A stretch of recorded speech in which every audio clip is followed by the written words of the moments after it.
तथापि बोलो काही एक, साधकास कळा या विवेक, सिद्ध लक्षणाचे कौतुक ते हे ऐसे असेही. तर आता तयासी बोलो काही एक, साधकास कळा या विवेक, सिद्ध लक्षणाचे कौतुक ते हे ऐसे असे. आता इथे वेदशास्त्रामध्ये किंवा शास्त्रांमध्ये वेदांमध्ये स्वरूप सिद्धी, स्वतः सिद्ध जो पुरुष आहे त्या सिद्ध पुरुषाच्या विषयीची जी लक्षणं सांगितली आहेत ती सगळी लक्षणं आता समर्थ आपल्याला सांगतायत. या दशकामधला आता म्हणजे हा 9वा समास आहे. हा दशक आता संपेलच पुढच्या याच्याबरोबर. तर त्याबरोबर तयासी बोलो काही एक, साधकास कळावा विवेक.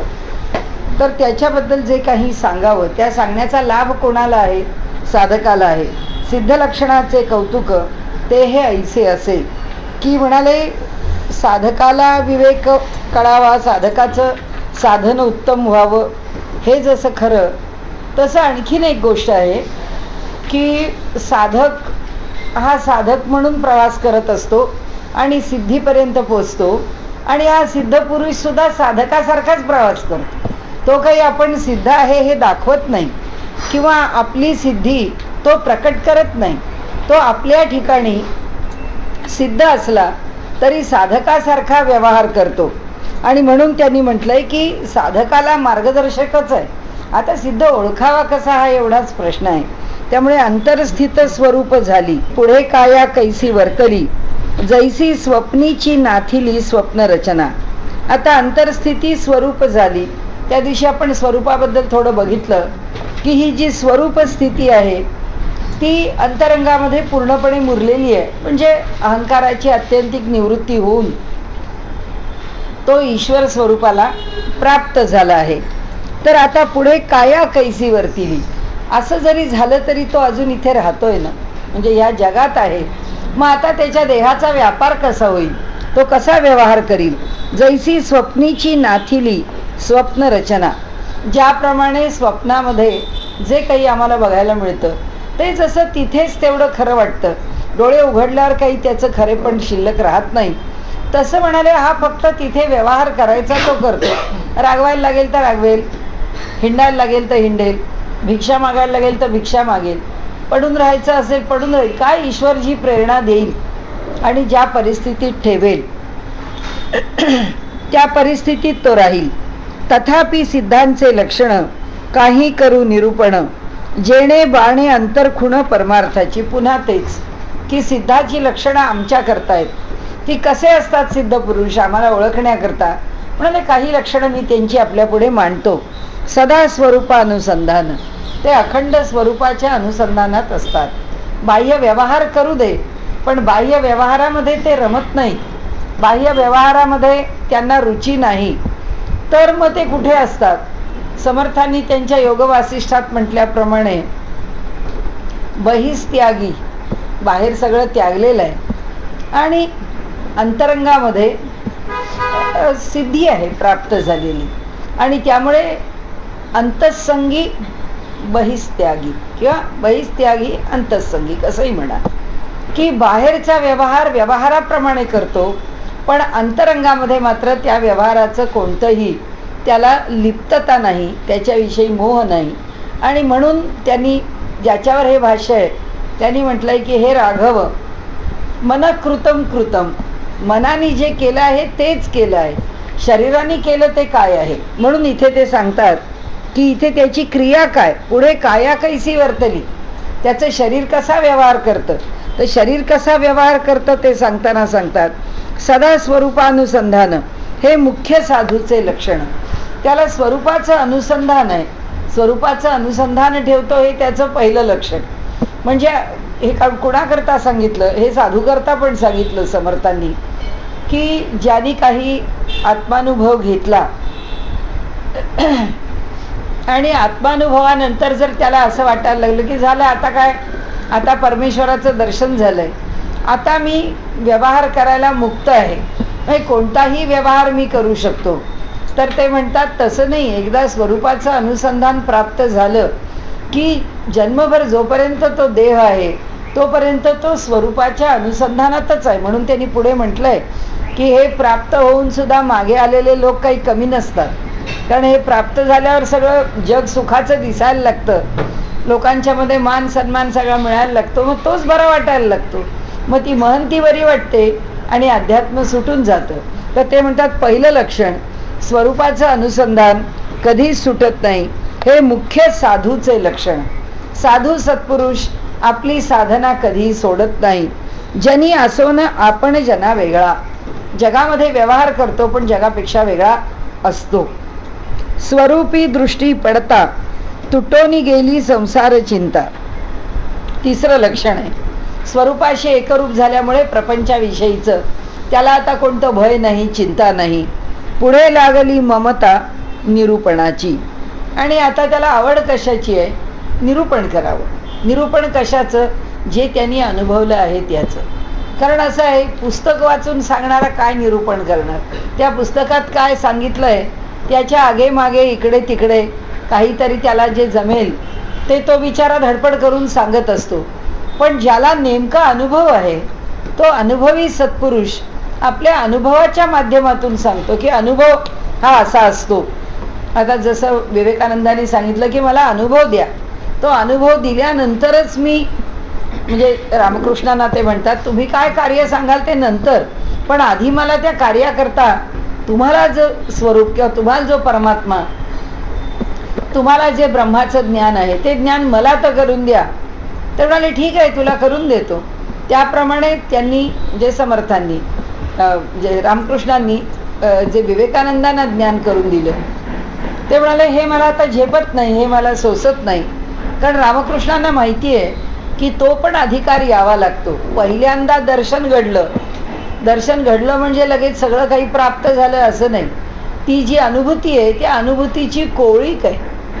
ती अनुभूती आता अजून मॅच्युअर झालेली नाही आहे, ती परिपक्व झालेली नाही आहे. ठीक आहे, अनुभव आहे.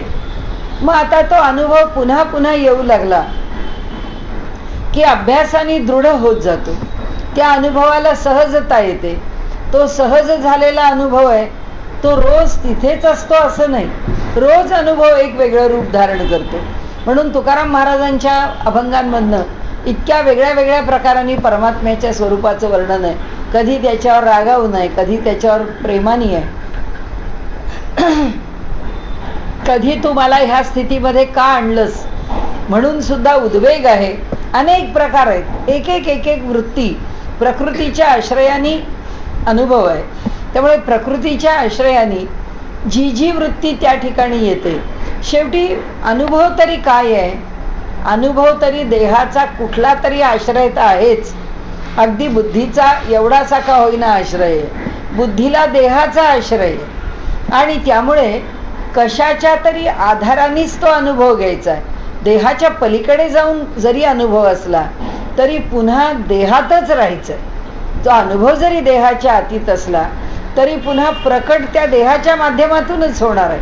आणि म्हणून ते सांगतात इथे आपल्याला की याला आता तो अनुभव सांगावासा वाटतो. का सांगावासा वाटतो? कारण सांगणारा असा कोण भेटणार आहे? हे आमच्यासारखे प्रवचनकार गल्लीबोळात भेटतील, पण ज्याला काही अनुभव आहे, ज्याचा अनुभव काही सिद्ध झाला आहे, त्याला तो अनुभव सांगणं, त्यांनी तो अनुभव प्रकट करणं, त्याला ठामपणा आहे. आता हे नाहीतरी नरेंद्र दाभोळकरांच्या सारख्या अंधश्रद्धा निर्मूलनवाद्यांना तोंड द्यायला अवघड का आहे? तोंड द्यायला अवघड आहे त्याचं कारण असं की तुम्ही हे काहीतरी प्रयोग करून सिद्ध करता आणि आम्हाला हेच कसं खरं आहे हे माथी मारता. पण तुमचं खोटं असलं तर असो, पण आम्हाला खऱ्या प्रयोगाने सिद्ध करता येतं का? आम्हाला अशी खात्री आहे का की आमच्या ठिकाणी असं सामर्थ्य आहे की ज्या सामर्थ्याने आम्ही तुम्ही म्हणता हे खोडून काढू? नाही आहे. ज्याला सामर्थ्य आहे तो तुमच्या समोर येणारच नाही. तो या खेळात कशाला पडेल? तो पडणारच नाही आहे. आणि ज्याला हे सांगायला जाण्याची उर्मी आहे त्याला ईश्वर ही सिद्धी देणारच नाहीये. कारण तो म्हणतो अजून तुला प्रकृतीची उर्मीच पुष्कळ आहे, तू तुझा भांडत बस तुझ्या बाजूनी. आणि त्यामुळे असं आहे की एक सामर्थ्य जे ज्याच्याकडे आहे आणि जो निरूपणाला सिद्ध आहे, समर्थांचं व्यक्तिमत्व किंवा आपल्याला त्यांच्याविषयीचा आदर, त्यांना लोक प्रवृत्तीवादी संत म्हणतात. का म्हणतात? त्यामुळेच की मुसलमानांनी जबरदस्त चढाव केला किंवा मुसलमानांनी काही रामदासींना त्रास देण्याचा प्रयत्न केला किंवा अगदी बोल्ड स्टेटमेंट, शिवाजी महाराजांची आग्र्याहून सुटका होताना कुणाच्याही मदतीपेक्षा रामदासींची मदत त्यांना अधिक झालेली आहे. सगळी योजना रामदासींच्या मार्फत झालेली आहे. आता हे करण्याचं सामर्थ्य कोणाचं आहे? हे करण्याचं ते म्हणतात यत्न तो देव जाणावा. पण त्यांनी असं म्हटलंय की अधिष्ठान देवाचे पाहिजे. धर्मकारण जरी करायचं असलं तरी सुद्धा त्याला ईश्वरी अधिष्ठानाशिवाय त्याला यश नाही. आता ईश्वरी अधिष्ठान केवढ्या मोठ्या प्रमाणात उभं राहिलं. जसं गोंदवलेकर महाराजांच्याकडे वासुदेव बळवंत फडके गेले आणि त्यांनी सांगितलं की जसे समर्थ शिवाजी महाराजांकरता झाले तसे तुम्ही माझ्याकरता साह्यकारी व्हा आणि माझ्या क्रांतिकार्याला, ह्या माझा जो उठाव आहे याला आपण मदत करा. तेव्हा त्यांनी सांगितलं गोंदवलेकर महाराजांनी, काळ अनुकूल नाही आहे. आत्ताची तुझी क्रांती यशस्वी होऊन या देशाला स्वातंत्र्य मिळणार नाहीये. तू वेगळ्या प्रकाराने कार्य कर. तुझ्या वेगळ्या प्रकारच्या कार्याला यश येईल, पण तुझ्या क्रांती कार्यामध्ये समाजाचं नुकसान होईल. त्याच्या मागे मी उभा राहू शकत नाही. हे जे काही सामर्थ्य आहे त्याचं, त्या व्यक्तिमत्वाचं, त्या अनुभूतीचं, म्हणून ते म्हणतात की ते निरूपण करण्याकरता जेव्हा समाजात येतात. म्हणून तर आपल्याकडे टिळकांनी हा गीता रहस्यासारखा ग्रंथ ही ज्ञानोत्तर कर्माकरता लिहिलेला आहे. ही ज्ञानोत्तर भक्ती नाही आहे. ज्ञानोत्तर भक्ती संतांनी सांगितली. ते म्हणाले ज्ञान झालं तरी भक्ती संपत नाही. संतांचा हा पंचम पुरुषार्थ आहे. संत करतात ती भक्ती हा पंचम पुरुषार्थ आहे. ज्ञानानंतरही भक्ती शिल्लक राहते. आणि लोकमान्य टिळक असं म्हणतात की भक्तियुक्त ज्ञानाने, म्हणजे मुळात त्यांचा जो योग आहे तो कर्ममूलक भक्तियुक्त असा तो ज्ञानयोग आहे. हे तिन्ही एकत्र आहे. आणि ते म्हणतात जो सत्पुरुष आहे, ज्याला हे सगळं साधलं आहे, ज्याला अनुभूती आलेली आहे, त्या अनुभूती आलेल्या पुरुषांनी आता ज्ञान प्राप्त झालंय. आता ज्ञानोत्तर कर्म त्यांनी केलं पाहिजे. कारण तो कर्म करील तर त्या कर्माला यश आहे. आम्ही कर्म करील त्या कर्माला किती यश आहे? कारण त्या कर्माच्या मागे तेवढं अधिष्ठान उभं नाही आहे. ज्याच्या मागे अधिष्ठान उभं आहे त्यांनी ते कर्म यशस्वीरित्या करावं. म्हणून समर्थ इथे सांगतात की समर्थांची खरं म्हणजे इच्छा आहे बरं का, की ते म्हणतात ममता पुढे लागली ममता निरूपणाची. त्याला पुढे असं वाटतं की बुडत हे जन देखवेना डोळा म्हणून कळवळा येतो मनी. की हे सगळे लोक अज्ञानाने भरलेले आहेत. त्यांना कुणी जरी प्रवचनाने, कुणी जरी प्रबोधनाने काही सांगितलं तरी सुद्धा त्यांनी फरक पडणार नाही. ज्याचा अधिकार आहे त्यांनी फरक पडेल, त्याशिवाय तो पडणार नाही. व्यवहारातल्या शास्त्रांमध्ये सुद्धा असंच आहे. आपले ज्योतिष जयंत साळगावकर, तर साळगावकरांनी त्यांच्या ज्योतिषशास्त्राबद्दल जेव्हा इतका गदारोळ मधल्या काळामध्ये या लोकांनी उठवला, शास्त्रज्ञांनी उठवला, एक अशी चळवळ आली की ज्योतिषशास्त्र हे थोथांड आहे. आणि ते म्हणाले, असे प्रसंग आले की त्या काळामध्ये आम्हाला चुणूक दाखवावी लागली शास्त्राची. त्यांच्याकडे एक असाच कुणी ग्रहस्थ चांगल्या मोठ्या हुद्द्यावर असणारा आला आणि दारातून त्यांनी विचारलं, जयंत साळगावकर इथे राहतात का? याच चळवळीच्या संदर्भामध्ये की ज्योतिषाच्या आणि फलज्योतिषाच्या माध्यमातून हे लोक अंधश्रद्धा निर्माण करतात, ज्योतिषशास्त्र हे थोतांड आहे. तर ते गृहस्थ असा हात दारावरती ठेवून उभे होते. साळगावकरांनी ओळखलं जयंतरावांनी की हे काय म्हणजे सरळ आलेलं नाही, हा वाकडा आहे मनुष्य. त्यांनी त्याचा हात बघितला की म्हणजे हा आपल्याशी काहीतरी दोन करायला आलेला आहे आणि शास्त्राला नावं ठेवायला आले. त्यांनी सांगितलं, आपण कोण, आपलं नाव काय? त्यांनी सांगितलं, असं असं मी आहे, या पोस्टवर आहे, मी अमुक अमुक काम करतो. मला एकूण आत्ताचं जे चाललंय त्याच्यावरून असं वाटतं की आपण इतके ज्योतिष या विषयावरती हिरहिरीने लिहिता करता वगैरे.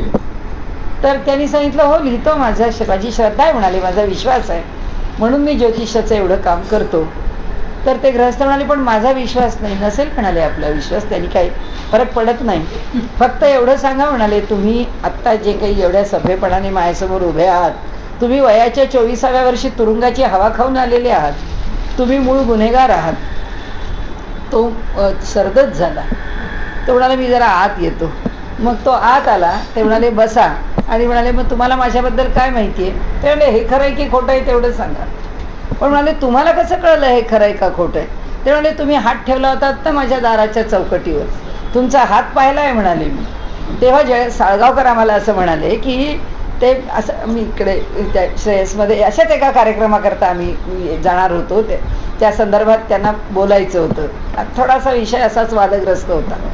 तर तेव्हा त्यांना म्हटलं आता उत्तर कसं देणार, म्हणजे किती मुद्दे उभे राहतात, अशी चर्चा ते होते, त्यांचे चिरंजीव होते आणि आम्ही बोलत होतो. तर तेव्हा ते म्हणाले हो आम्हाला सुद्धा युक्त्या असतात. आपल्या आपल्या शास्त्रावरती दुसऱ्यावर छाप कशी पाडायची किंवा दुसऱ्याला कसं निरुत्तर करायचं, काय आमच्याकडे विषय नाही तसं नाही, आमच्या इकडे पुष्कळ विषय आहेत म्हणाले निरुत्तर करण्याचे. मग असे प्रसंग त्यांनी सांगितले. सांगण्याचा हेतू असा आहे की असं निरूपण करत राहावंच लागतं. त्या निरूपण करत राहावं लागतं. म्हणजे त्या सत्पुरुषांना जसं समर्थांना कुणाला तुरुंगात टाकतायत, कुणाला त्रास देत आहेत, कुणाला मठ चालवू देत नाहीये, समर्थ प्रकट होत असत. आणि समर्थांनी आपलं असं उग्र रूप दाखवलेलं आहे त्या लोकांना की घाबरून मंडळी पुन्हा कधी समर्थांच्या शिष्यांकडे किंवा रामदासींच्याकडे त्यांनी कधी वर डोळा करून पाहिलं नाही. समर्थांना इथे हे अभिप्रेत आहे, जसं पुढे टिळकांनी मांडलं आणि त्यांनी जसं सांगितलं की ज्ञानोत्तर कर्म आवश्यक आहे, ज्ञानी पुरुषांनी कर्म करणं आवश्यक आहे. आणि म्हणून ते इथे म्हणतात की इथे ममता निरूपणाची, त्यांना निरूपण करावं, लोकांना शहाणं करावं अशी एक अंतःकरणामध्ये उर्मी येते. हे साधकाचे लक्षण परिसिद्ध अंगी असे जाण, सिद्ध लक्षण साधके विण बोलोच नाहीये. हे साधकाचे लक्षण. आता साधकाला वाटतं हे करावं ते करावं, पण परी सिद्ध अंगी असे जाण, पण सिद्ध पुरुषाच्या ठिकाणी सुद्धा ते लक्षण आहे हे लक्षात ठेवा. म्हणजे मग ते कशा करता बोलतात, सिद्ध पुरुष चार लोकांच्यात येतात कशा करता म्हटले ना. आमच्याकडे सुद्धा ज्यावेळी यांनी ते लोकमान्य ते गांधी ही सिरियल लिहिली त्या आपल्या साप्ताहिक सकाळमधून, तर ती लिहिताना सदानंद मोऱ्यांनी पुष्कळ दुगाण्या झाडल्या होत्या.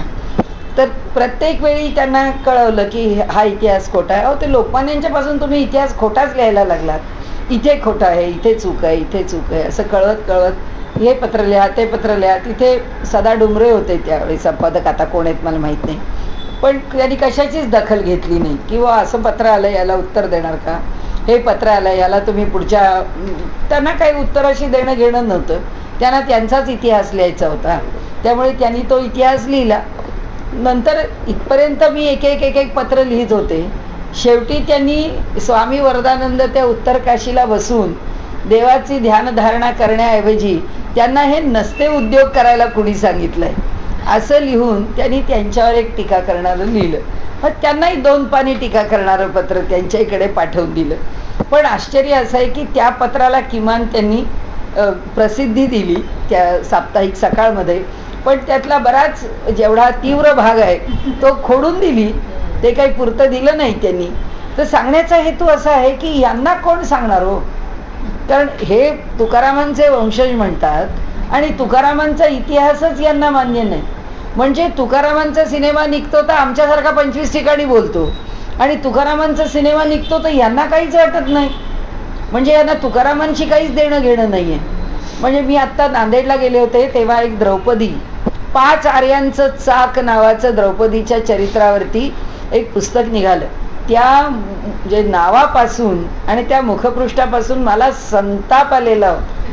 हे काय नाव आहे 5 आर्यांचं चाक, तर त्यामुळे मी तिथेच मला संताप. पण तो असा आहे, त्याच्या ठिकाणी जर आपण नाही गेलो तर आपला संताप व्यक्त करायला जागा पण नाही आहे. त्यामुळे त्यांनी बोलावलंय प्रकाशन समारंभाला. मी गेले त्यांच्या प्रकाशन समारंभाला आणि त्यांनी द्वादशीवारांना बोलावलेलं होतं. आता सध्या लोकमतमुळे ते अगदी पॉप्युलर आहेत. तर द्वादशीवार तिथे होते. मी म्हटलं बरोबर आहे, 2 वेळचं विमानाचं तिकीट, इथे राहण्याची 5 स्टार व्यवस्था, कारण नांदेडमध्ये आता 5 स्टार 7 स्टार हॉटेल्स आहेत, कारण या गुरुता गद्दीमुळे सगळं झालेलं आहे. म्हटलं आता हा जर मनुष्य असं म्हणतो की मी महाभारत शिकवलेलं आहे म्हणजे काहीतरी महाभारत तर वाचलं असेल या माणसानी, आणि महाभारतामध्ये त्या माणसानी जी द्रौपदी रंगवली आहे की याच्या कल्पनेत एक द्रौपदी नावाची कोणती तरी स्त्री आहे, तिचा काही महाभारताशी संबंध नाही, आणि ती त्यांनी जी काही त्याच्यात रेखाटली आहे, मला तो घाबरलेलाच होता. आणि मी गेले एवढ्याच करता, कारण त्यांनी मला बोलावलं तेव्हाच तो म्हणाला होता की हे पुस्तक मी आप्पांना अर्पण केलंय, म्हणजे अनंतराव आठवले यांना, आणि दुसरं आमच्या नरहर कुरुंदकरांना, नांदेडचेच विचार प्रवर्तक नरहर कुरुंदकर, तर त्यांना अर्पण केलंय. तर मी म्हणलं नरहर कुरुंदकरांना तुम्ही अर्पण केलं हे संयुक्तिकच आहे, पण म्हणलं अनंतरावांना तुम्ही कसं अर्पण केलं, म्हणजे मी पुस्तक अजून वाचलंच नव्हतं. नाही नाही म्हणाले, वाचा आपण. म्हटलं अडचण नाही, पण आपण अनंतरावांना अर्पण केलं एवढं लक्षात ठेवा. हो म्हणाले.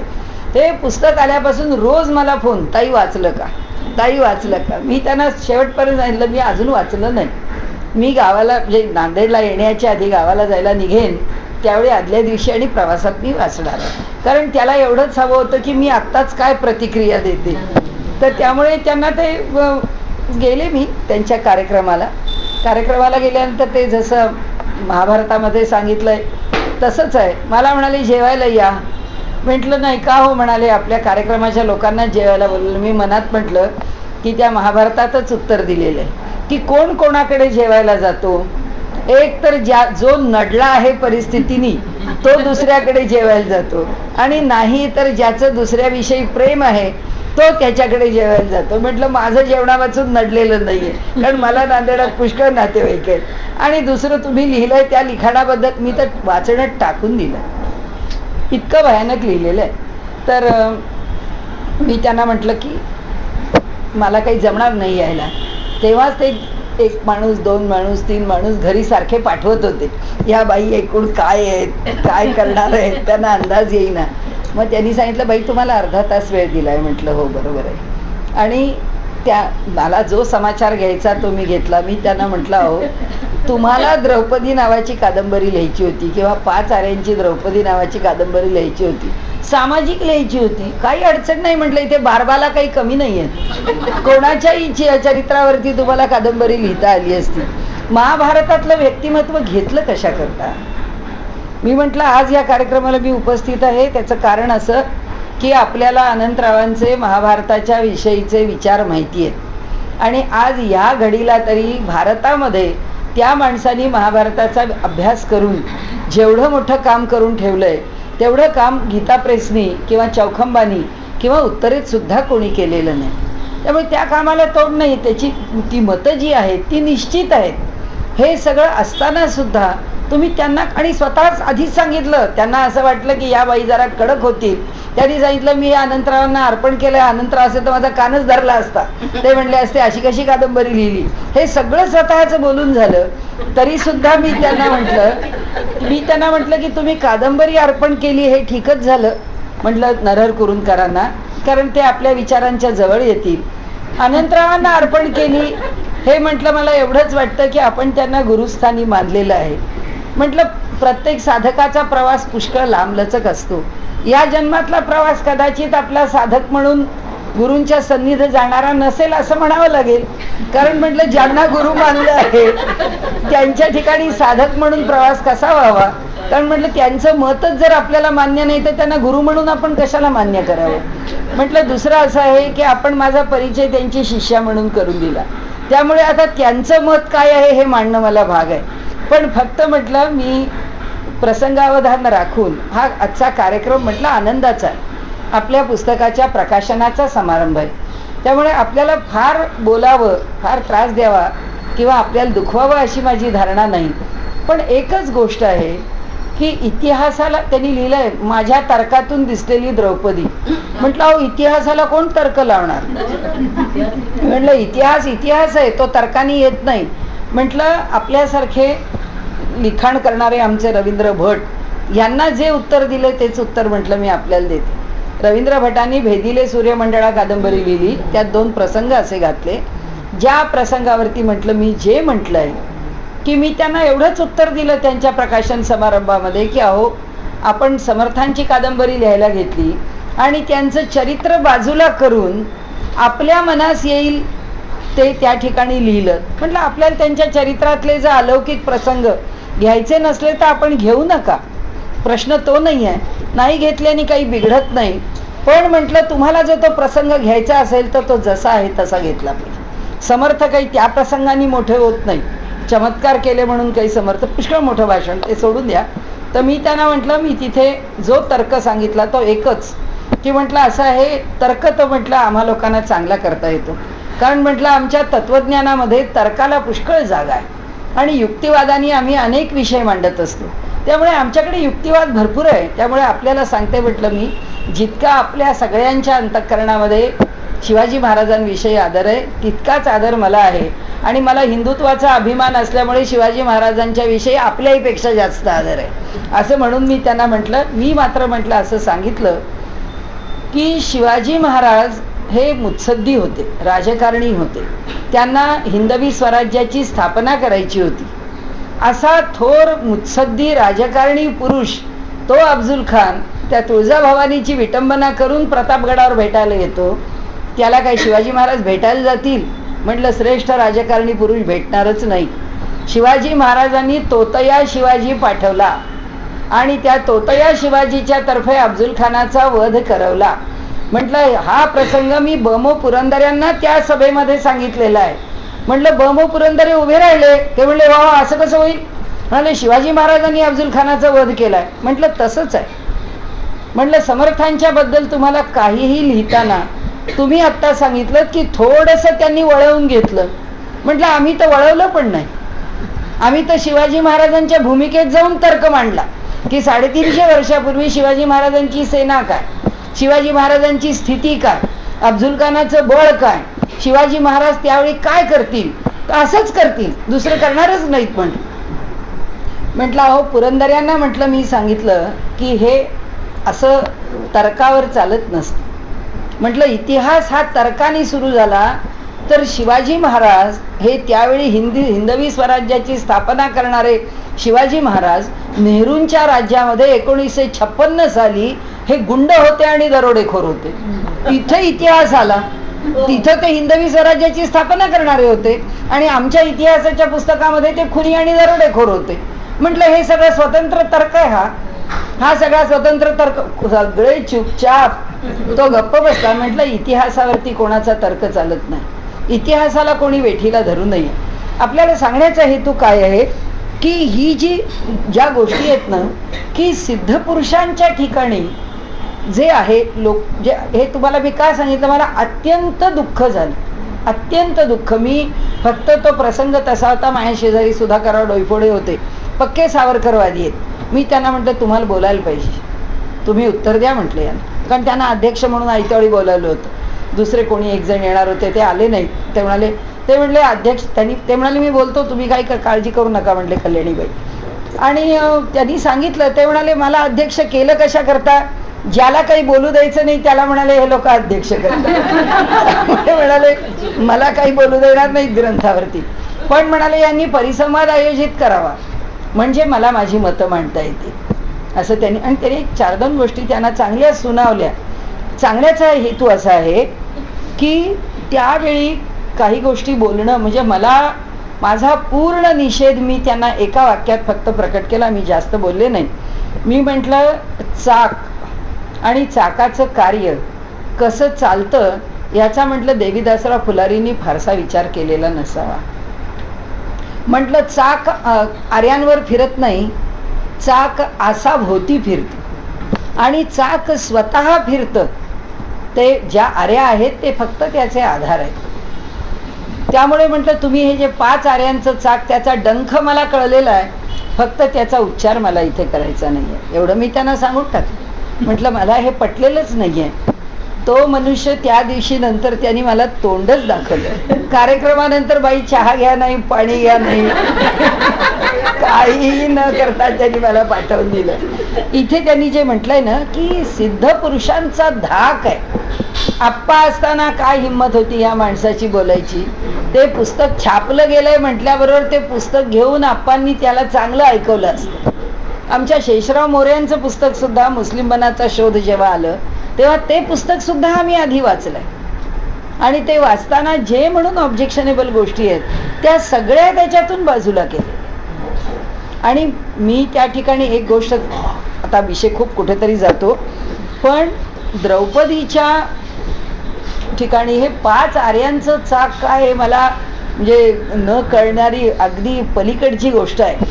मी त्यांना म्हटलं, द्रौपदीला पुत्र होते 5ही जणांच्याकडून, तिचे एकही पुत्र, म्हटलं भगवान श्रीकृष्णाने वाचवायचं ठरवलं असतं तर भगवंत वाचवू शकले असते. म्हटलं त्या शिबिकेमधून या 5 जणांना सात्यकीला घेऊन भगवान श्रीकृष्ण निघाले. 7च माणसं बाहेर पडली, बाकीचे सगळे धृष्टद्युम्नापासून सगळ्यांचा वध झाला आणि अत्यंत वाईटपणाने वध केला. म्हटलं हे सगळं घडलं, द्रौपदीचे पुत्र त्यांनी का नाही ठेवले? म्हटलं कल्पना करायचीच असेल आपल्याला तर असं आपल्याला म्हणता येईल की जी तुम्ही जर कर्मविपाक मानला, भारतीय तत्वज्ञान मानलं, तर त्या मानण्याप्रमाणे द्रौपदीच्या कर्माचं जे फल आहे ते भोगायला ती 5 पतींची पत्नी झाली. तिला 5 पतींपासून पुत्र झाले, पण राज्यावर बसणारा जो पुत्र आहे तो मात्र शुद्ध बीजाचा पाहिजे.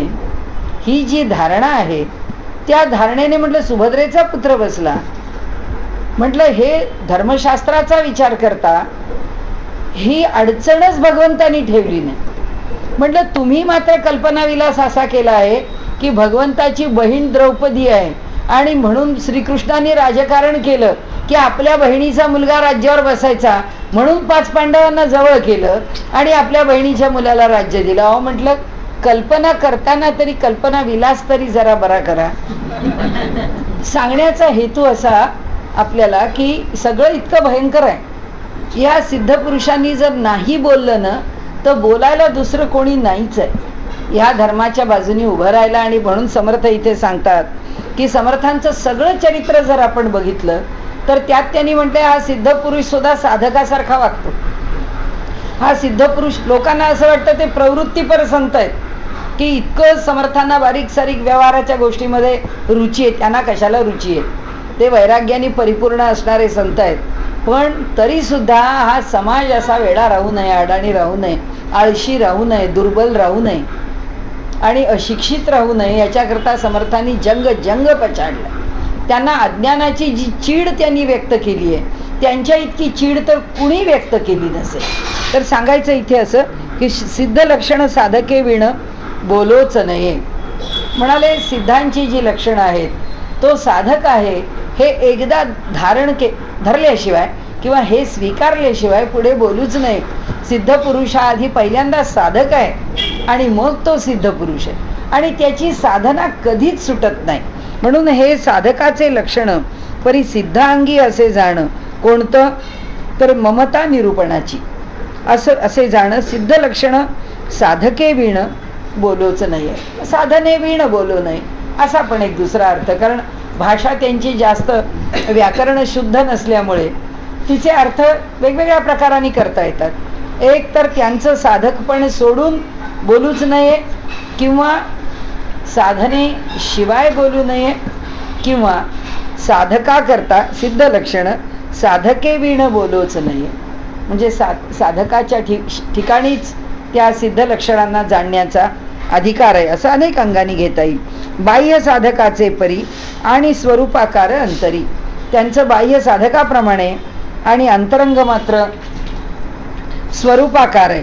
सिद्ध लक्षण ते चतुरी जाणीजे ऐसे. म्हणाले अशा प्रकारे सिद्धाचं लक्षण शहाण्यांनी जाणून घ्यावं. संदेहरहित साधन तेची सिद्धांचे लक्षण हे सगळ्यात मोठे की आपल्या साधनेच्या विषयी यत्किंचित शंका नाही. ही झाली आता साधना पुरी झाली आता कशाला नाही, साधना चालूच आहे. सिद्धता आली, सगळं प्राप्त झालं तरी साधना चालूच आहे.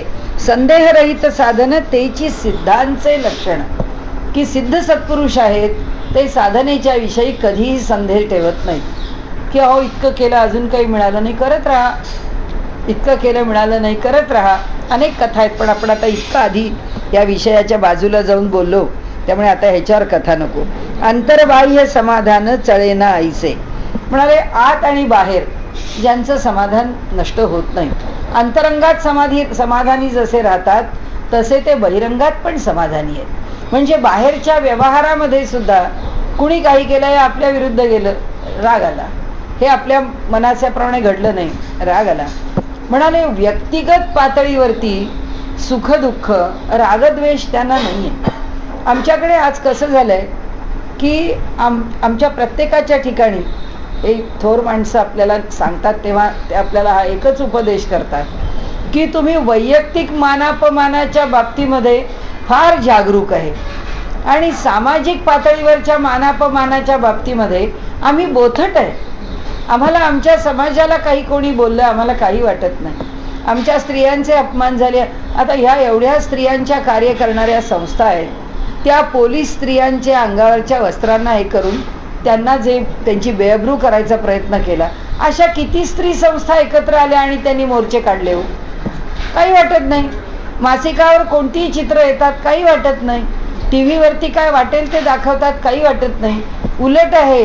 म्हणजे एक कॉमेंट मी आपल्याला सांगते की परवा डर्टी पिक्चर दाखवला, त्याच्यामधले 67 शॉर्ट्स कट केले आणि मग तो टीव्हीवर दाखवला. सांगणाऱ्यांचा राग असा होता की ते 67 शॉर्ट्स का कट केले, आम्हाला त्याच्या सहित पाहिजे होता, असं स्त्रियाच म्हणतात.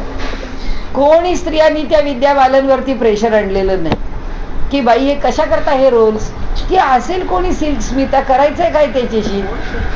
हो ना, ही पण इमॅजिनरी आहे. हो ना आहे, पण तिने काम केलंय ना. ती कमल हसन बरोबर नाही बनवावी आणि काय ते केलंय म्हणजे त्याला काही अर्थच नाही. हो हो, ती अदरवाईज दुसरी काही नव्हतीच ती. नाही नाही ना. हो हो खरं नाही ना. पण सांगायचं म्हणजे असं की इथे यांना व्यवहारामध्ये बाह्य समाधान जे आहे ते व्यक्तिगत पातळीवर कितीही त्रास झाला, कितीही समाजाने छळलं. उभा पिसाटा रामदास समर्थांनी आपलंच वर्णन केलंय त्या जुन्या दासबोधामध्ये. ते असं म्हणतात की हा वेडा मनुष्य आहे, समाजाकरता वेड्यासारखा धावतोय. त्याच्या मनामध्ये समाजाच्या करता निर्माण होणारा जो संताप आहे, त्याला धर्माभिमान आहे, समाजाच्या मध्ये असणाऱ्या निद्रिस्त वृत्तीच्या विषयी ज्याला अत्यंत चीड आहे, असा हा म्हणाले ज्या समाजाला याचं काही घेणं देणंच नाही.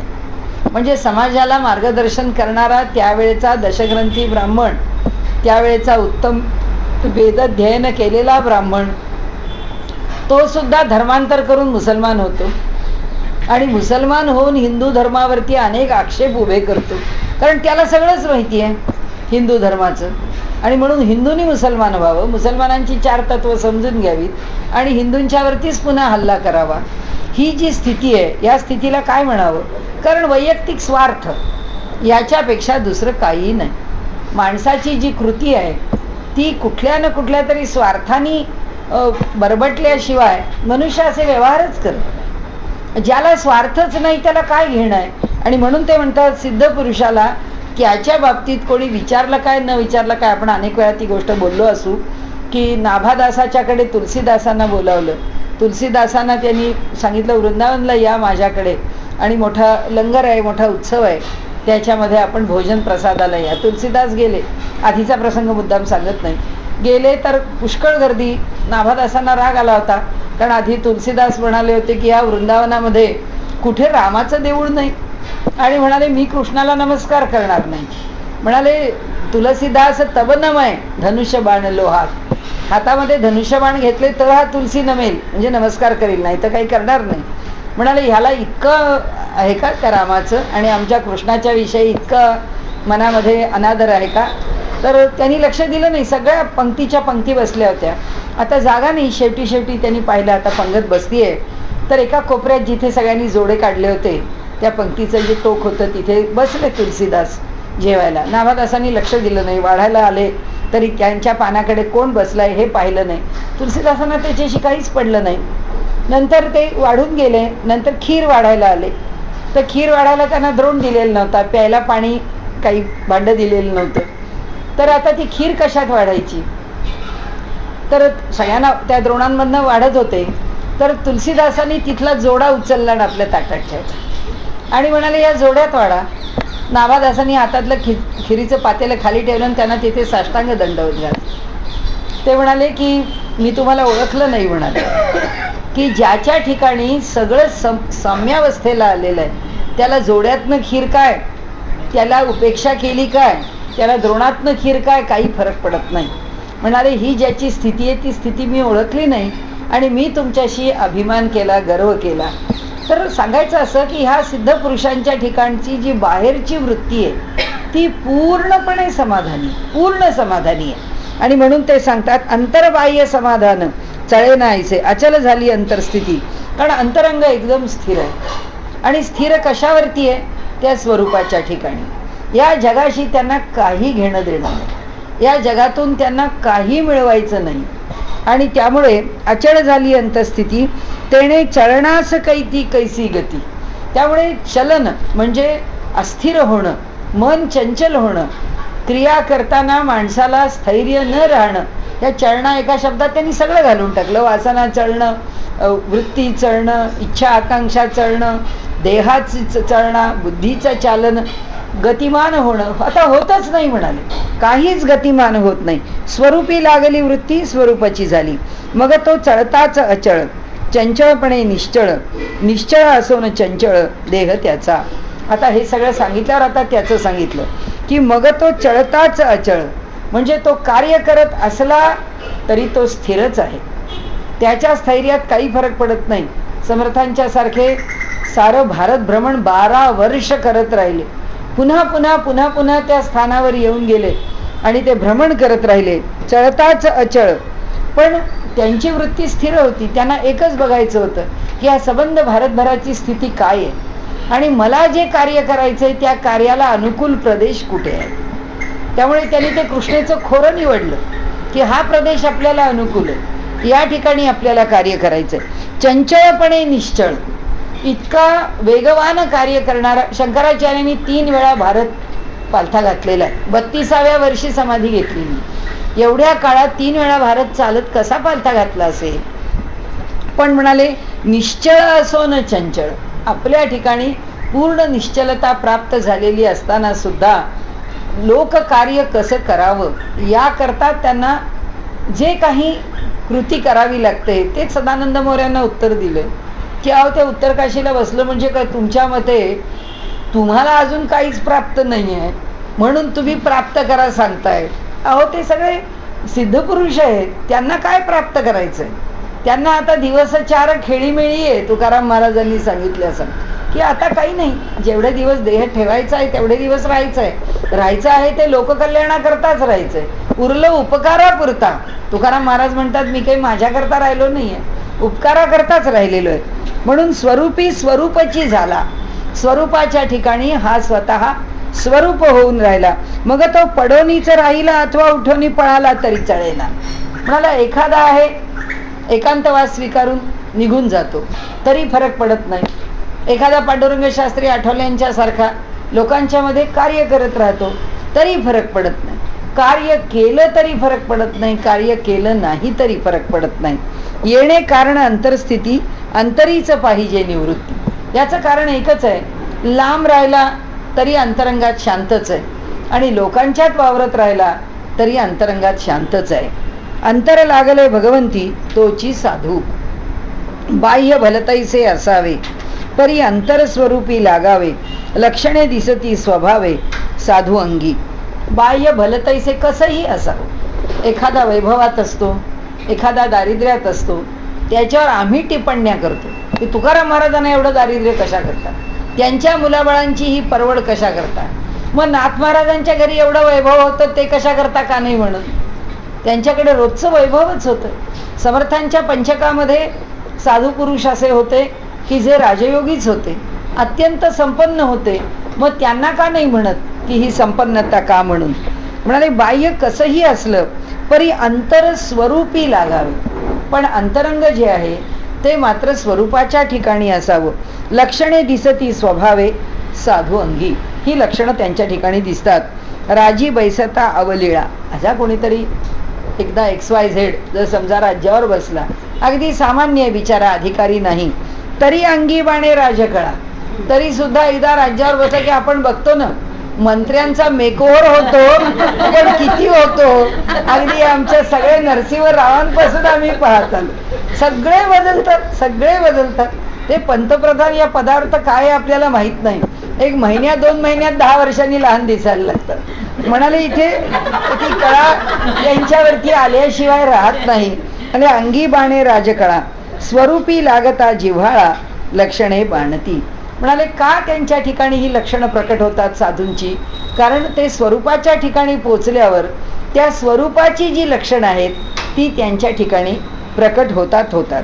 एरवी अभ्यास करिता हाता न चढती सर्वथा. अभ्यास करून जर कुणाला वाटलं की अहो काय तेज आहे त्या सत्पुरुषांच्या चेहऱ्यावर, असं तेज आपल्याला आलं पाहिजे. अहो ते कसं येईल? तो अधिकार आल्याशिवाय ते तेज येणारच नाही. ते त्या अधिकाराचं परिपाक आहे. म्हणून ते सांगतात की अभ्यास करतो पुष्कळ मनुष्य की हे असं प्राप्त व्हावं, तसं प्राप्त व्हावं. लोकांना आपला चेहरा पाहिला की सत्पुरुषाचा वाटावा, लोकांना आपला चेहरा पाहिला की सुंदर वाटावा, लोकांना आपला चेहरा पाहिला की फार सात्विक वाटावा. म्हणाले हे या ठिकाणची जी सगळी लक्षणं आहेत, ही लक्षणं अशी अभ्यास करून प्राप्त होत नाहीत. एरवी तर समर्थांनी व्यवहारात पण आपल्याला सांगितलंय, पण हे असं सांगितलं तर सगळी ब्युटी पार्लर्स बंद होतील. कारण समर्थ म्हणतात रूप लावण्य अभ्यासिता न ये. आम्ही अभ्यास करून काही आम्हाला रूप लावण्य प्राप्त होत नाही. म्हणजे आता ब्युटी पार्लर मध्ये जाणं म्हणजे अभ्यासच आहे की नाही. पण आता या म्हणतील तुम्ही माझ्या विरुद्धच बोललं की समर्थच बोलायला लागले. समर्थ म्हणतात की काही असं प्राप्त होऊ शकत नाही. ते मुळात अंतरंगातून प्रकट व्हावं लागतं. त्यामुळे स्वरूप जे आहे, स्वरूपी राहावे तत्वता स्वरूप होऊनी. अभ्यासाचा मुकुटमणी वृत्ती राहावी निर्गुणी. आता अभ्यासामध्ये वृत्ती राहावी कशी आणि वृत्ती कुठे राहावी? तर त्यांनी सांगितलं की वृत्ती निर्गुणाच्या ठिकाणी राहावी. म्हणजे सगुणामध्ये प्रेम असलं तरी सुद्धा त्या सगुणाचं यथार्थ रूप कळावं. नाही तर त्या सगुणाच्या मोहात सुद्धा तो अडकून पडल्याशिवाय राहणार नाही. जसे नामदेव महाराज अडकले की सगुणाच्या प्रेमात अडकलेलेच होते. पुन्हा पुन्हा पुन्हा पुन्हा भगवंतांनी अनेक प्रकारांनी त्यांना आपल्या सगुणाच्या मोहापासून दूर केलं. समर्थ म्हणाले शहाणा भक्त जो आहे तो निर्गुणामध्ये स्थिर राहत. वृत्ती राहावी निर्गुणी. संत संगे निरूपणी स्थिती बाणे. संत सत्पुरुषांच्या सहवासात राहिलं की म्हणाले समजतं की सगुणाचा म्हणजे उपासनेकरता किंवा अभ्यासाकरता सगुणाचा आधार आणि वृत्तीला निर्गुणाचा आधार कसा असतो. ताईसी लक्षणे बरवी स्वरूपाकारे अभ्यासावी. स्वरूप सोडिता गोसावी भांबावती. समर्थ काही लिहायचं सोडत नाही.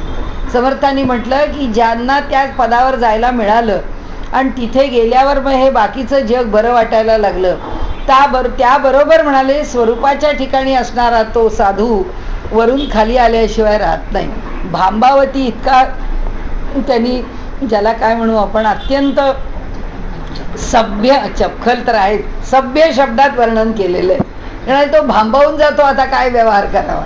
भांबावून जातो म्हणजे तो व्यवहारामध्ये चुकतोच खरं म्हणजे, पण ते चुकतो म्हणत नाहीत. स्वरूप सोडिता गोसावी भांबावती.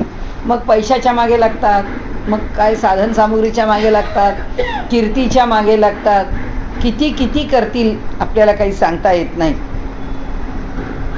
आता असो हे बोलणे ऐका साधूची लक्षणे जेणे समाधान वाणे साधका अंगी. आता जाऊ दे म्हणाले साधूची लक्षणं आता ऐका. मी त्याच्या लक्षणापासून म्हणाले थोडा बाजूला गेलो, एक ओवी घातली ना की त्या लक्षणापासून खाली उतरतील ते भांबावतात. आता पुरे झालं म्हणाले, त्याच्यावर जास्त बोलणं नको. त्यामुळे आता साधूची लक्षणं सांगतो. जेणे समाधान वाणे साधका अंगी. ज्याच्यामुळे साधकाच्या ठिकाणी समाधान प्राप्त होईल. स्वरूपी भरता कल्पना तेथे कैची उरेल कामना. ज्याचं मन स्वरूपाच्या ठिकाणी लागलं त्याला या जगातून मिळवण्याची इच्छा काय राहिली म्हणाले. म्हणून या साधूजना कामची नाही. म्हणून साधू सत्पुरुषांना काही मिळवावं असं अजिबात वाटत नाही. कल्पिला विषयो हातीचा जावा तेणे गुणे क्रोध यावा. साधूजनाचा अक्षय ठेवा जाणार नाही. आम्हाला का क्रोध येतो? कारण आम्हाला काहीतरी पाहिजे असतं, ते मिळत नाही. ते मिळत नाही म्हणून असंतोष आहे. असंतोष आहे म्हणून त्याच्यातून क्रोध आहे. त्या असंतोषातून निर्माण होणारा जो क्रोध आहे तो सामान्य मनुष्याला काहीतरी पाहिजे म्हणून आहे. ते म्हणाले ह्याला स्वरूपाच्या ठिकाणाचा जो त्याला सापडलेला ठेवा आहे तो काही कोणी चोरून घेऊ शकत नाही, आणि त्यामुळे त्याला जे प्राप्त आहे त्याच्यापेक्षा आणखीन काही प्राप्त करण्यासारखं शिल्लक नाही. त्यामुळे त्याला राग नाही, त्याला दुःख नाही, त्याला द्वेष नाही. कल्पिला विषयो हातीचा जावा, हे झालं ना. म्हणून ते क्रोधरहित जाणती स्वरूप संत, नासिवंत हे पदार्थ सांडुनिया. म्हणून संत क्रोधरहित असतात, स्वरूप संतांना जाणतात, संत स्वरूपाला जाणतात. हा स्वरूपाला जाणणारा संतांना जाणतो, सगळे अर्थ आहेत, कारण ते शब्द असेच आहेत. जाणती स्वरूप संत, म्हणून नासिवंत हे पदार्थ सांडुनिया. म्हणून हा जो स्वरूपाला प्राप्त झालेला आहे तोही सगळे नाशिवंत पदार्थ सोडून त्याला जाणतो आहे. संतांनी तर त्याला जाणलंच आहे, संत त्याच स्थितीत आहेत. जेथे नाही दुसरी परी, क्रोध यावा कोणावरी. त्यांना कसा क्रोध येईल, कारण दुसरं कोणी नाहीच आहे, सगळं जगच त्यांचं आहे. हे विश्वची माझे घर, ऐसी मती जयाची स्थिर, क्रोधरहित सचराचरी साधुजन वर्तिती. त्यामुळे क्रोधाशिवाय या चराचर विश्वामध्ये साधू सत्पुरुष व्यवहार करतात. त्यांना ह्या विश्वामध्ये कुणाचाही क्रोध येत नाही, कुणाच्याही विषयी द्वेष वाटत नाही. आपुला आनंद, आपुला आपण स्वानंद, कोणावरी करावा मद, या कारणे वादविवाद तुटोनी गेला. स्वतःच आनंदात आहे, तो आनंद आपल्याच ठिकाणी आहे. त्यामुळे कोणावरती आपण आरेरावी करावी, कुणावरती आपला सामर्थ्य प्रकट करावं, कुणाला आपल्या बाजूनी मोठेपणाच्या गोष्टी बोलाव्यात. त्यामुळे म्हणाले वादविवाद त्यांच्या बाबतीमध्ये कुठेच होत नाही. म्हणजे ते कुणाशीच वाद घालत, ते कुणालाच काही बोलत नाही. पण सगळे साधू सत्पुरुष त्यांना ज्याला सुधारायचं आहे त्याला रागावल्याशिवाय राहत नाहीत, त्याला शिक्षा केल्याशिवाय राहत नाहीत, त्याला समज दिल्याशिवाय राहत नाहीत. याचं इथे मागे जे म्हटलंय ना की साधू कुणावर क्रोध करत नाहीत, याचा अर्थ ते दूधभात भेंडीची भाजी नाही आहेत किंवा बळबळीत पडवळ नाही आहेत. ते त्यांच्या ठिकाणी चांगले खणखणीत आणि खमंग आहेत, ते काही इतके साधे नाही आहेत. परंतु जसा व्यवहारात मनुष्य क्रोध करतो तसे ते क्रोधी नाहीत. साधू स्वरूप निर्विकार, तेथे कैचा तिरस्कार, आपला आपण मत्सर कोणावरी करावा. स्वरूपाने निर्विकार आहे, सगळं जग आपलं आहे, तर मत्सर कोणाशी करतील. साधू वस्तू अनायासे, या कारणे मत्सर नसे. अनायासे स्वाभाविक आहे, आपल्या मूळ रूपामध्ये आहे, त्यामुळे मदमत्सराचे पिसे साधूसी नाही. साधू स्वरूप स्वयंभ, स्वतःच्या ठिकाणी स्वतः परिपूर्ण आहेत, त्यामुळे त्यांच्याही ठिकाणी कुठलाही दंभ असायचं कारण नाही. कारण हे सगळे हरीचे बंदे सगळे दांभिक असतात. अधिकाधिक स्वतःला परमेश्वराच्या प्रेषित समजून घेणारे, महंती करणारे, आपली महंती प्रकट करून समाजामध्ये आपलं साधणारे, असे सगळे दांभिकच आहे.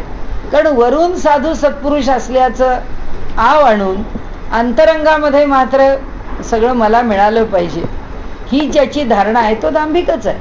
आणि त्यामुळे त्यांनी सांगितलं याला कुठलाच दंभ नाही. साधूला कुठला दंभ आहे, जेथे द्वैताचा आरंभ झालाच नाही. तू आणि मी हे काही नाहीच. आता असे साधू आहेत का, असे लोक असतात का, असे साक्षात्कारी असतात का, हे फक्त ज्या देशामध्ये साधू सत्पुरुष बघायला मिळतात त्या देशातले करंटे लोकच बोलतात. जे बाहेरून येतात ते मात्र या देशात अशा साधू सत्पुरुषांना बघून गेलेले, त्यांनी वर्णन केले. अलेक्झांडर सारख्या राजांनी वर्णन केलेले कोण नाही सांगा. परदेशातून आलेले जेवढे प्रवासी आहेत त्या सगळ्यांनी या देशातल्या साधू सत्पुरुषांचा मोठेपणा वर्णन केला. दुर्दैव असं आहे की आम्हालाच कोणी मोठा दिसत नाही, आम्हालाच कोणी साधू भेटत नाही. कारण आम्हाला ज्ञानेश्वर पटत नाही, आम्हाला समर्थ पटत नाही, आम्हाला तुकाराम पटत नाही, आम्हाला नामदेव पटत नाही, आम्हाला कोणी संत पटतच नाही. आम्हाला कसा भेटावा साधू. त्यामुळे ते म्हणतात जेणे दृश्य केले विसंच, तयास कैसा हो प्रपंच, या कारणे निष्प्रपंच साधू जाणावा. ज्याने दृश्याचं निरसन केलं, ज्याच्या ठिकाणी दृश्य शिल्लकच राहिलं नाही, त्याच्या ठिकाणी आता ह्या प्रपंचाचं स्वरूप कसं राहील. म्हणून साधू हा निष्प्रपंच आहे. अवघे ब्रह्मांड त्याचे घर, पंचभूतिका हा जोजार. या जगातला हा सगळा व्याप आहे, हा त्याला व्याप नकोसा वाटणारा व्याप आहे, ही नकोशी वाटणारी उपाधी आहे असं वाटतं. मिथ्या जाणून सत्वर त्याग केला आणि त्याला असत्य आहे असं म्हणून सोडलं. या कारणे लोभ नसे, साधू सदा निर्लोभ असे, जयाची वासना समर असे, शुद्ध स्वरूपी. आपुला आपण आघवा, स्वार्थ कोणाचा करावा, म्हणून साधू तो जाणावा, शोकरहित. तो स्वार्थी नसतो. आता यात आपल्याला काही अवघड काही नाही आहे. दृश्य सांडून नाशिवंत, स्वरूप सेविले शाश्वत, या कारणे शोकरहित साधू जाणावा. शोकरहितता लक्षण सांगितलं. नाशवंत दृश्याला त्यांनी टाकलं आहे आणि स्वरूपाच्या ठिकाणी तो राहिला आहे. शोके दुखवावी वृत्ती, तरी ते जाहाली निवृत्ती, म्हणून साधू आदी अंती शोकरहित. सुखदुःख या आम्हाला वृत्ती आहेत, हे पाहिजे नको हे आमच्याकडे द्वंद्व आहे. हे त्याला स्पर्शतच नाही तर त्याला दुःख कसं होईल. मोहे झळंबावे मन, तरी ते जाहाले उन्मन, मनाच्या ठिकाणी मोह निर्माण व्हावा आणि त्या मोहामधून ते मन भ्रांत व्हावं हे होतच नाही. कारण मन आता मन राहिलं नाही, मन उन्मन झालं, म्हणजे मनाच्या पलीकडे गेलं, मनाला ओलांडून गेलं, त्यामुळे मनाचं मन पण संपलं. या कारणे साधूजन मोहाती, तर त्यांना मोह होतच नाही. साधू वस्तू अद्वये, तेथे कैचे वाटेल भये, परब्रह्म ते निर्भये, तोची साधू. साधू सत्पुरुष हा निर्भय, हे त्याचं पहिलं लक्षण आहे. हे पहिलं लक्षण तर आमच्या साधकाच्या अंगी आलं पाहिजे. अभयम सत्व संशुद्धी, दैवी असुरी संपत्ती सांगताना भगवंताचं पहिलं लक्षण अभय सांगितले, की आमच्या ठिकाणी मृत्यूच्या विषयी भय राहता कामा नये, देहपीडेविषयी भय राहता कामा नये, देहाच्या नाशिवंतपणाविषयी भय राहता कामा नये. ही सगळी जी भय आहेत, आपल्या संपत्तीचं भय राहता कामा नये. मी आपल्याला सांगते, छोट्या छोट्या खेड्यातल्या बायका, आमच्या नांदेडकरांच्या घरातल्या मागच्या पिढीतल्या, इतकी बाई मी, इतकी सत्वशील बाई आणि इतकी खानदानी आचरण असणारी बाई मी त्यांच्याशिवाय अजून दुसरी पाहिलेली नाही. काय त्यांचं ते वागणं इतकं गोड, इतकं गोड. तर त्यांच्या घरी एकदा चोर आले आणि ते घरामध्ये, केवढं मोठं ते घर त्यांचं, तर खूपच मोठा तो पसारा आहे. आले आणि आरडाओरडा घरात सुरू झाला, कुठल्या खोल्यात तो कुठे पळायला लागले. त्याआधी त्या चोरांसमोर गेला, म्हणाले, बाबांनो आमच्या घरी आलात, भुकेले आहात का, तुम्ही काय खायला पाहिजे, कशा करता आलात, म्हणाले आमचं काही चोरायला आलात का, आम्हाला सांगा. म्हणले आम्ही तुम्हाला देतो, आमच्या घरी काय तुमच्या घरी काय, सारखंच आहे म्हणाले. पण भुकेले असाल आणि खेड्यापाड्यातनं लांबून कुठून लपत छपत आला असाल तर आधी तुम्हाला जेव घालते, मग तुम्हाला काय, घरातली माणसं काय यांचं ऐकणार. ते सगळे त्या चोराला पकडायला आले, त्याला पिटायला, नाही मारपीट सुरू झाली. ते चोर त्या म्हणले, अहो त्याला मारू नका, अहो त्यांना मारू नका, अहो त्यांना मारू नका. शेवटपर्यंत त्या बाईंनी त्यांना काही मारू दिलं नाही. ते चोर म्हणले, बाबांनो तुमच्या मारपिटीला आम्ही काय थांबतो आणि तुमची मारपीट आम्ही काय खातो, आम्ही अस्सल दरोडेखोर आहेत म्हणाले. आम्ही म्हणजे मोठेच ह्या भागातले दरोडेखोर आहोत, तुमचं सगळी ही पुंडलिकवाडी लुटायला आलो होतो, पण या बाईला पाहिलं म्हणाले, तुमचे 2 मार खाल्ले, आम्ही जातो म्हणाले, आम्ही नाही राहणार. काय, आणि खरोखरीच त्या सत्वशीलच होत्या, अतिशय. त्या गेल्या आता, पण सांगायचं म्हणजे की या ठिकाणी भय नाहीच. आता ते चोर आले, मग आपल्या घरचं काय होईल.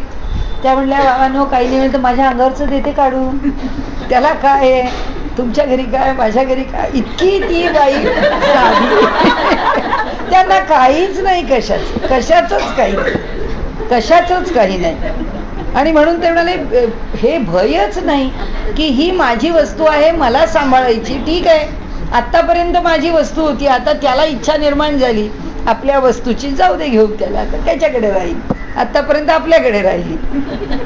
त्यामुळे ते म्हणाले, या कारणे भयभीत साधू निर्भय निवांत, म्हणाले सकळास मांडेल अंत साधू अनंत रूपी, सत्य स्वरूपे अमर झाला, भये कैचे वाटेल त्याला, या कारणे साधूजनाला भयच नाही. सत्य स्वरूपाला प्राप्त झाल्यामुळे त्याला भयच उरत नाही. जेथे नाही द्वंद्व भेद, आपला आपण अभेद, तेथे कैचा उठेल खेद द्वेषबुद्धीचा, बुद्धीने नेमिले निर्गुणा, त्यास कोणीच नेईना, या कारणे साधूजना खेदची नाही. आता हे उत्तर मुसलमानांना दिलंय. ते म्हणाले, आम्ही आमचा सगुण परमेश्वर निर्माण करून मंदिरामध्ये ठेवला आणि आमच्या सगुण परमेश्वराला तुम्ही खंडन केलं. पण म्हणाले त्याला खंडित करता, त्याला नष्ट करता, आमची देवता मंदिरं नष्ट करता, करा म्हणाले. पण जेव्हा तो परमात्मा आमच्या हृदयामध्ये निर्गुण रूपाने आहे, त्याला कसे छेदाल, त्याला कसे दूर कराल? आणि म्हणून बुद्धीने नेमिले निर्गुणा, त्यास कोणीच नेईना, त्याला कोणीच नेऊ शकत नाही. या कारणे साधूजना खेदची नाही. आणि त्यामुळे म्हणाले खेदाचं कारणच उरत नाही.